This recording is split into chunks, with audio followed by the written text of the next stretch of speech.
July 2557, Sanghelios.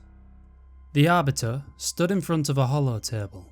The warm breeze of Sanghelios caused the canopy's cloth above him to wave. It was soothing, but a breeze he couldn't call peaceful. There was something wrong in the wind, a faint scent, or an unsteady gust. Thel hadn't been arrogant of his surroundings. He knew that his position in the current climate of Vadam Keep was unsteady, and certainly not truly secure. Shadows watched him on a sunset sky, as the 3 stars of Sanghelios slowly but surely dipped beyond the horizon. The scent had grown stronger. It was more of a stench. Clearly, whoever this assassin wasn't adept. A youngling wouldn't know of such things. He must be young, and most likely more than one assassin was working with him. Light shimmered in the corner of his eye, almost the way heat would distort light from afar. He may have even played off such events if given the correct distance, but an illusion of such would not be so close. There was definitely 2, and now uncomfortably close. It was now or never. Thel span around on one hoof, igniting his golden-coloured energy sword. In the motion, he guided the blade with his body, and slicing through an unseen presence. The sound of sizzling could be heard. Before him, a rather young-looking elite, now cut in half, shimmered into existence and fell to the ground. The active camouflage device it wore had died, and fresh purple blood layered the sand beneath them. Now for the other one.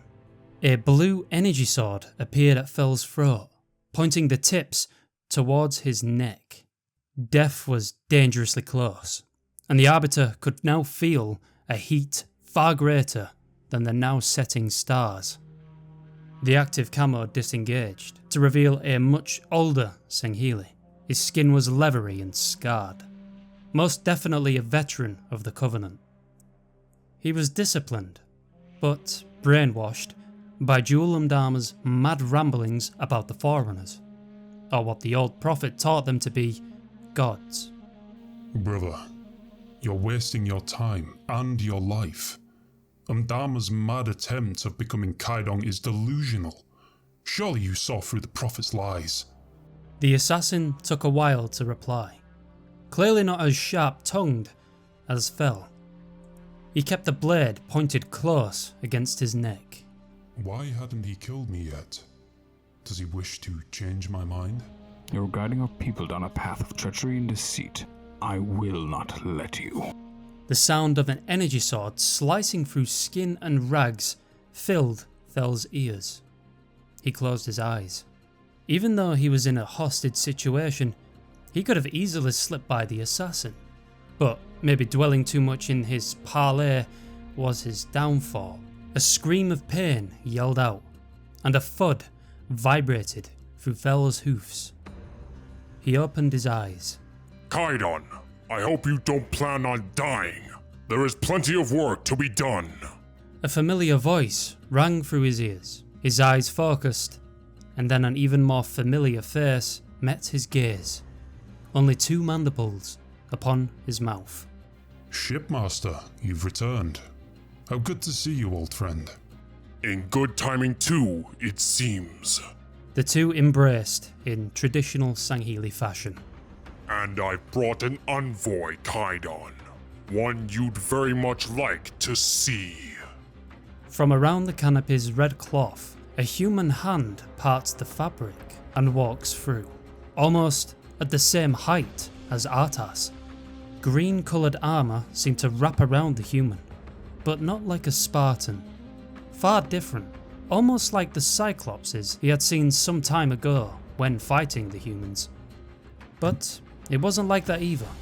Less bulky, but still heavily armoured, in that signature kinetic and explosive weaponry that humans traditionally used.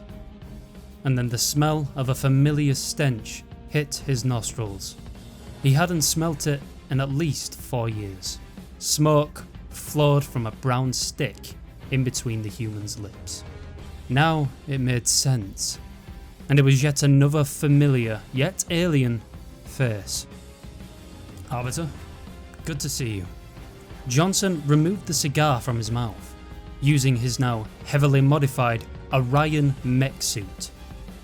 The chain gun at the hand retracted, uncovering his sweaty hand. The planet of Sanghelios, even in his powered specialized suit, was still rather warm. This isn't what I expected by an envoy. Johnson chuckled. Actually, I'm more of a gift. I've been tasked with hunting down Jul 'Mdama and finally giving the two of us peace. Artas looked at Fel. He had a sour taste in his mouth. Humans could be trusted, but surely there was more to gain for them than just 'Mdama. I see. The plan is risky, however, and maybe even impossible. This could ruin future plans for my people and my keep. Why now? Johnson took another puff on his cigar. He raised his hand slightly to reveal a hollow projection from his palm. This is what 'Mdama is currently on course for, a Forerunner planet, and one with the possible destructive capabilities of another Halo. Artas stood beside his Khaidon, folding his arms as he listened, staring at the distinctively artificial planet. We have a ship capable of carrying enough fighting force to tackle 'Mdama's personal fleet, whilst I personally see to it that this profit wannabe imbecile is cut down. And I want your help. It was certainly an interesting development. The UNSC were chasing his enemy and decided to make a pit stop for some help. Or maybe it was the humans' way of asking for permission to kill him, if they could. Either way, it was tactically sound, and the galaxy could be in serious danger. It may be worth the risk. Thank you, Sergeant, but I cannot take this offer. Not now. My people need me. They seek guidance, and clearly not all are sure of my direction for Sanghelios. He looked at the two elites dead on the ground, their corpses already gathering insects. Artas places his hand on Thel's shoulder. Then it is I who shall go. I have completed your previous orders, unless there is something more important you would like me to attend to, like cleaning up these heretic corpses. He had a point. The shipmaster and his ship would be far more effective away from home, rather than hanging more warships over Vadam Keep. Were it so easy. Artas nods his head. You have done well, brother. Should you need time to rest, your home always awaits. This is yours and the humans' journey. May it be fruitful. Thel looks at Johnson. He takes his hat off, wiping the sweat from his brow. For Sanghelios. For Sanghelios! Captain Del Rio stands at the bridge. Looking through the viewport, they had arrived, finally catching up with the Covenant and discovering the Forerunner planet. There was no time to waste. If something of this size and Forerunner design was still active, it could have the potential of devastating properties of a Halo.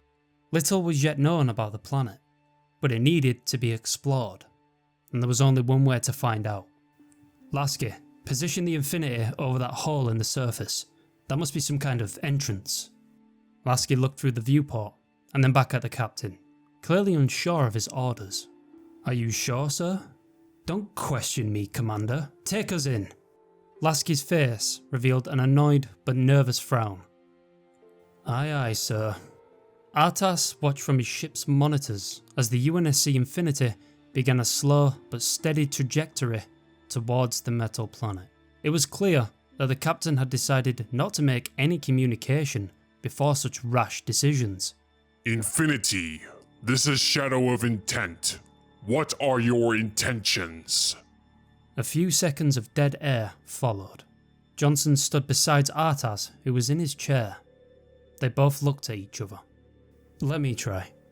UNSC Infinity, this is the First Lieutenant Johnson. What are your intentions? More air filled the control room before an annoyed reply rang out.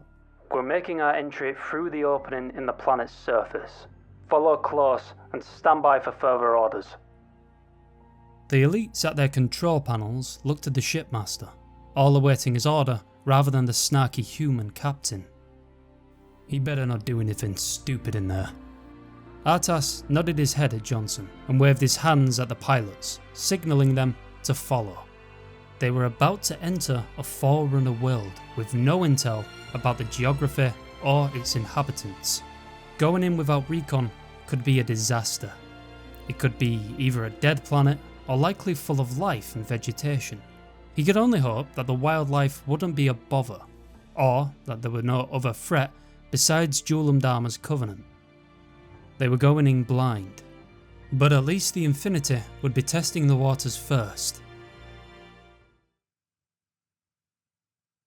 Mayday, Mayday, Code Red. Hostiles attempting to gain entrance to the Infinity Bridge. All units, return to the UNSC Infinity immediately. That includes you, Lieutenant. That's an order. Johnson relaxed his outstretched arm, and an elite in a blue harness fell to the floor in front of him. His chain gun slowly stopped spinning, the barrel smoking just as much as his cigar. Go, humans. We will delve further into the jungle and hunt our prey. We'll link up again once your ship is secure. Johnson nodded his head, took a drag from his cigar, and ran back towards the Infinity's crash site. It had fallen out of the sky soon after entering the atmosphere, and now it had been boarded by the Covenant and whatever else those machines were. From what they could all gather since their hasty deployment from the still airborne Shadow of Intent, is that the creatures were some kind of artificial intelligence of Forerunner design. Almost robotic, but able to make decisions and choices for itself. Something definitely controlled them, but only to a certain extent. Almost as if they had free will during battle, able to make rash decisions and actions to try and ensure their victory. None of the strategies, however, could tackle such a menacing force of veteran Swords of Sanghelios, along with a heavily armoured Johnson himself. He made short work of distance. His armoured Orion Mark II Mexu was fast enough to outpace even an elite. It wasn't long before he stumbled across the Spartan 4s, pushing towards the Infinity. They were certainly impressive, and extremely dangerous. Spartans was the best the UNSC had to offer, but with the newest batch, Johnson wasn't fully convinced.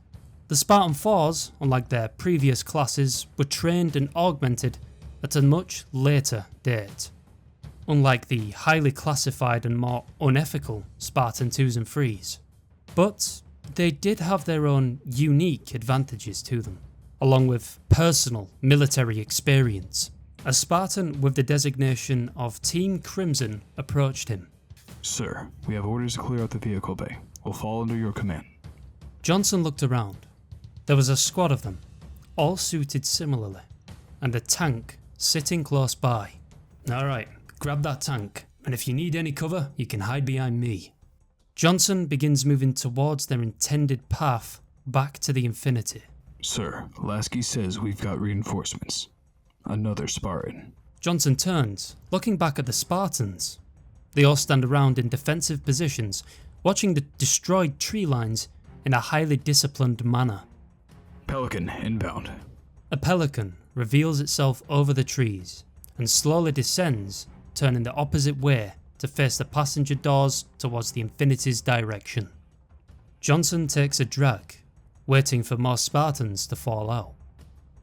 He'll be thankful for the backup, and more Spartans certainly wasn't a bad thing, but ever since the Master Chief, none could compare to him, and he doubted these ones would either. Palmer seemed like a tough soldier, but even she couldn't keep up with someone as legendary as Spartan 117. He sighed slightly, smoke bellowing out of his mouth. He wondered where he was now, and if he really was still alive.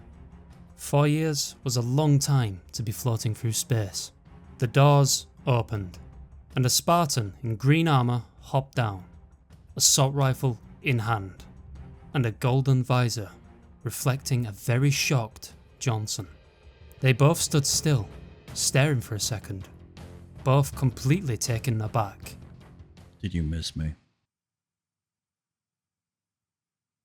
Hey everyone, thanks for watching. If you enjoyed this video, then please give it a like in hopes that the algorithm gods will pick it up and share it for everyone else who loves Halo.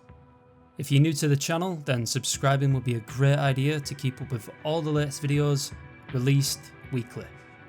And if you have anything to say about the video or just want to say hi, then the comment section is the place for you. Shout out to my loyal patron, that is Corporal Hot Pockets. Your donation is greatly appreciated and assists the channel growing in more technical means. If you want to see your name in the video, go visit my Patreon, links in the description. And if you want to speak to me or other Halo fans alike, then join the Reclaimer Gaming Discord server. We'd love to have you on board. Anyway, that's it for today. Peace.